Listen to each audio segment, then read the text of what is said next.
الشيطان الرجيم بسم الله الرحمن الرحيم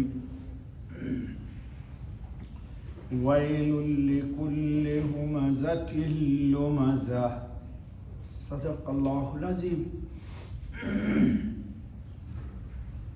دوستو، یہ آج اللہ کے فضل سے سورہ الہمزہ شروع ہوئی۔ یہ سورت مکہ میں نازل ہوئی اور اس کی 9 آیتیں معبرین جو خواب کی تعبیر بتاتے ہیں، انہوں نے لکھا کہ اگر کوئی آدمی اس سورت کو دیکھے کہ وہ خواب میں تلاوت کر رہا ہے تو یہ دلیل ہے کہ وہ مال کو جمع کرے گا اور اللہ کی توفیق سے نیک کاموں میں خرچ کرے گا۔ تنہا مال نہیں جمع کرے گا بلکہ مال اللہ کے راستے میں خرچ کرنے کے لیے جمع کرے گا۔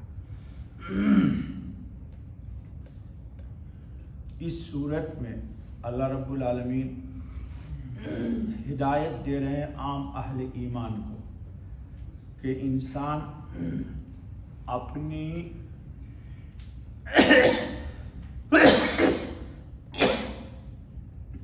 نگاہ ہمیشہ اپنے عیوب پر رکھے، اپنی کمی کوتاہی کو دور کرنے کی کوشش کرے تاکہ وہ اللہ رب العزت کی نگاہ میں پاک، صاف اور مقبول بارگاہ رب العزت بن جائے۔ لیکن ایسا عادتاً ہوتا نہیں ہے۔ جی، وہ ظفر کا ایک شعر ہے، پورا شعر تو مجھے نہیں آتا، کہ جب اپنے ہی عیوب پر نگاہ پڑی تو جہاں میں کوئی برا نہ رہا۔ تو اس صورت میں اللہ رب العزت مذمت کر رہے ہیں کہ دوسروں کے اوپر انسان کو عیب جوئی کے لیے، اس کی خامی کو تلاشنے کے لیے نگاہ نہ دوڑائے۔ اور یہ دونوں لفظ تقریباً ہمزہ اور لمزہ قریب المعنی ہے۔ ایسا کیوں کرتا ہے انسان کہ دوسرے میں عیب نکال کر کے اپنی نگاہ میں یا اپنے دوستوں کے درمیان اس کو حقیر دیکھنا یا دکھلانا چاہتا ہے۔ یہ اچھی صفت نہیں ہے انسان میں۔ اب وہ خواہ عیب اس میں ہو یا نہ ہو، یہ ضروری نہیں ہے کہ عیب ہو ہی۔ دراصل یہ صورت جیسا کہ مفسرین بتاتے ہیں کہ بے ایمان لوگ نبی اکرم خاتم النبی صلی اللہ علیہ وسلم پر خامخواہ کے لیے، حالانکہ آپ سراپا خیر ہی خیر ہیں، خوبی ہی خوبی ہے آپ کے اندر، دشمنوں نے بھی آپ کے خوبیوں کا اقرار کیا ہے، لیکن سب ایک جیسے نہیں ہوتے۔ حضور پر واقعی غیر واقعی بے بنیاد باتوں کا طعنہ دیتے تو اللہ رب العزت نے اس سے منع کیا ہے۔ کتابوں میں ایک واقعہ لکھا ہوا ہے کہ حضرت موسیٰ علیہ الصلاۃ والتسلیم کو کوئی حاجت پیش آئی تو حضرت موسیٰ علیہ السلام بنی اسرائیل کو جمع کیے اور اللہ رب العزت کی درگاہ میں مناجات شروع کی، بہت دل سوزی کے ساتھ، بہت آہ و بکا اور گریہ کے ساتھ۔ قصہ مختصر، سب کو یقین ہو گیا چونکہ نبی کی دعا رد نہیں ہوتی، کہ دعا قبول ہو گئی اور مسئلہ ہم لوگوں کی مشکلات کا حل ہو جائے گا۔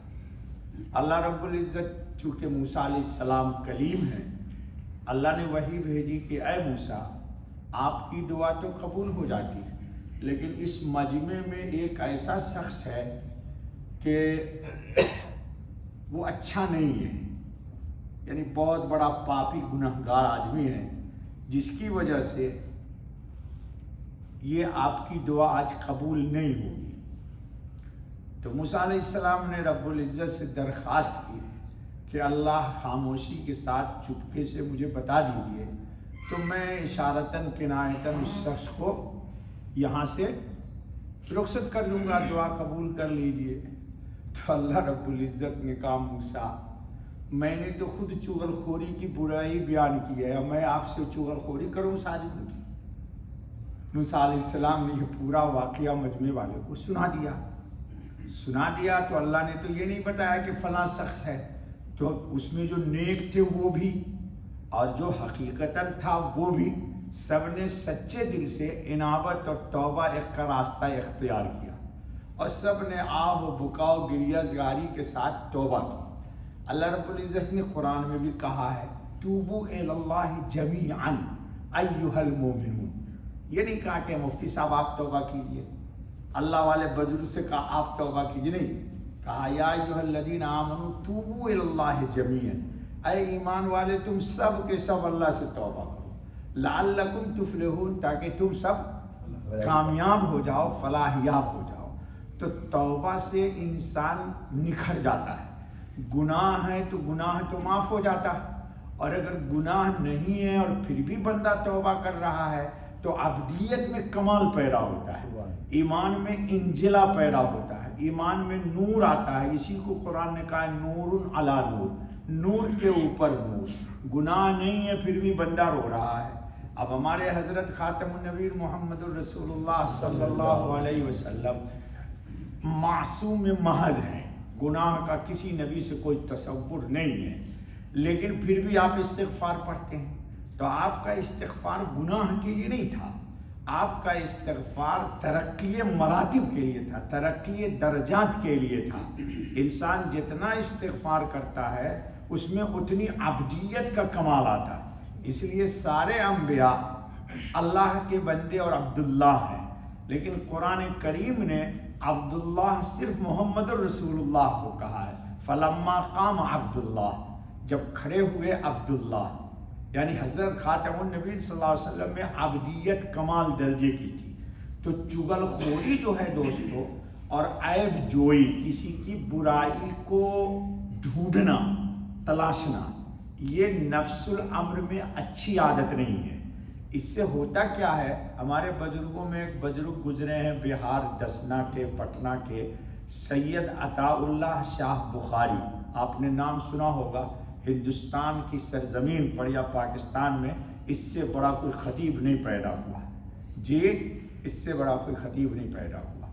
میرے والد بتاتے تھے کہ موسلا دھار بارش ہو رہی تھی اور حضرت مولانا کی تقریر ہو رہی تھی، اتنا پانی لوگوں کے بدن سے گزر رہا تھا، سب کے جوتے بہہ گئے، لیکن ایک شخص مجمع میں نہیں تھا۔ جب دیکھتے تھے کہ مجمع تھوڑا ادھر ہو رہا تو قرآن پڑھنے، اللہ نے داؤدی عطا فرمایا تھا، پوری دنیا مسخر ہو جاتی تھی۔ تو خیر دوستو، انہوں نے ایک بات کہی کہ دیکھو اگر تم 100 لوگوں کی ایک ایک برائی کو چن لو گے، بھائی اس آدمی میں 99 خوبی ہے اور ایک برائی ہے وہ میں نے لے لی، ان کی ایک برائی لے لی، تو تمہارے دامن میں 100 لوگوں کی 100 برائی آ گئی اور اپنا دامن میں تمہارے کچھ نہیں بچا۔ اسی لیے لوگوں کی خوبیوں کو چنا کرو، تو 100 لوگوں کی اگر ایک ایک خوبی کو تم اپناؤ گے تو تم خوبیوں کے مجموعہ ہو جاؤ گے۔ تو ہماری عادت کیا ہے کہ ہم لوگوں کے عیوب کو اپنے سینے میں اتار لیتے، بلدیہ کے کچرے میں ڈرام تو پھینک دیتے، لیکن دوسروں کی برائی کو اپنے دل میں اتار لیتے۔ یہ ایمان کے خلاف بات ہے۔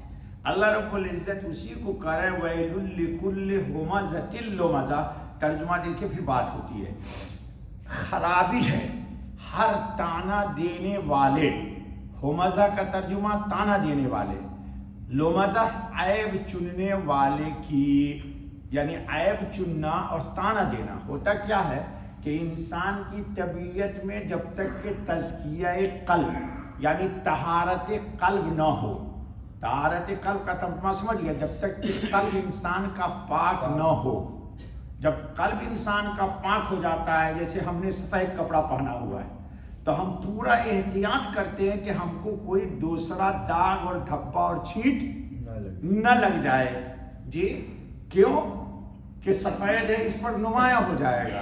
تو انسان کا جب قلب پاک ہو جاتا ہے، جس کو طہارت قلب کہا میں نے، تو یہ جب پاک ہو جاتا ہے تو لوگوں کے عیب کو چن کر کے اپنے قلب کو داغدار نہیں کرتا. کل بھی میں نے کہا تھا کہ کسی کو نصیحت اس لیے نہیں کرنا کہ ہم نصیحت کر کے بڑا کام کر رہے ہیں. نصیحت اس لیے کرنا ہے کہ ہمارا ایمان کامل اور مکمل ہو جائے. تو اللہ پاک کہتے ہیں کہ یہ دونوں کام نہیں کرنا چاہیے. حافظ ابن کثیر نے فرمایا کہ ہومزہ وہ جو کسی کی زبان سے برائی کرے، اور لومزہ وہ جو افعال کے ذریعے کسی کی دل آزاری کرے. دیکھیے فارسی کا ایک مقولہ ہے، ہر چخواہی کن تو سب کچھ کر. وہ لمبی بات ہے. قرآن میں آگ لگا دے، بیت اللہ میں آگ لگا دے، یہ سب کچھ کر، لیکن دل آزاری مکن، کسی کا دل مت دکھا. ہمارے استاد کہتے تھے کہ کسی کا دل اس لیے نہ دکھاؤ کہ شاید اس دل میں خدا ہو، شاید اس دل میں اللہ ہو. جی تو انسان کو کسی کا دل نہیں دکھانا. رسول اکرم خاتم النبیین صلی اللہ علیہ وسلم سے پوچھا کہ نجات کا راستہ کیا ہے. آپ صلی اللہ علیہ وسلم نے فرمایا اپنی زبان کو قابو میں رکھو، یہ نجات کا راستہ ہے. ہر بری بات زبان سے روکو، اور گھر میں بیٹھو اور اپنے گناہوں پر رویا کرو. کیا کہا؟ زبان کو قابو میں رکھو، بری بات سے زبان کو روکو، اور باہر نکلو گے تو گناہ ہوگا. آج کے دور میں تو بہت ہوگا. جی ہم عادتاً کہتے ہیں بھائی گھر سے نکلو اور سپر گلو کی طرح گناہ چپک جاتا ہے، نہیں چاہتے پھر بھی چپک جاتا ہے. جی استغفر اللہ ثم استغفر اللہ، اور اپنے گناہوں پر رویا کرو. غیبت کیا ہے؟ حضرت خاتم النبی صلی اللہ علیہ وسلم نے فرمایا کہ تم جانتے بھی ہو کہ غیبت کیا ہے. لوگوں نے عرض کیا اللہ اور اس کا رسول ہی خوب جانتا ہے. فرمایا کسی شخص کا اپنے بھائی کی ایسی بات کا ذکر کرنا جو اس کو بری معلوم ہوتی ہو. ابھی آگے سنو.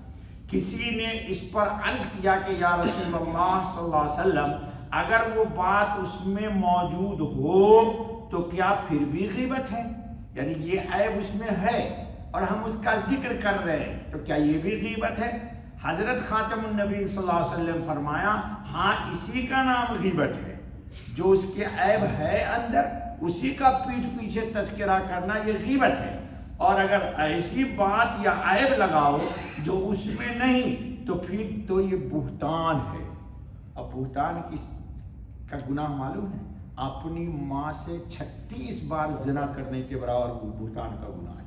اللہ تعالیٰ اس سے ہماری حفاظت فرمائے. ہمارے یہاں معاشرے میں اس کو کوئی لوگ برا نہیں سمجھتے ہیں. اپنی مجلس کو جی جیسے چٹنی کھاتے نا حیدرآباد میں جی مزیدار کھانا بنانے کے لیے، تو اسے ہمارے مجلس کی چٹنی ہے غیبت، مجلس کو رنگدار بنانے کے لیے. اللہ اس سے ہم سب کی حفاظت فرمائے.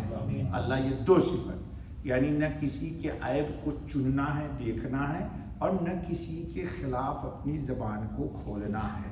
2 روز پہلے میں نے سنایا تھا، کسی مجذوب نے مجھ سے کہا تھا دلی میں کہ دھن رے دھن اپنی دھن، پرائے دھن کی پاپ نہ پن، دھن دھن دھن اللہ اللہ دھن. سمجھ میں آیا؟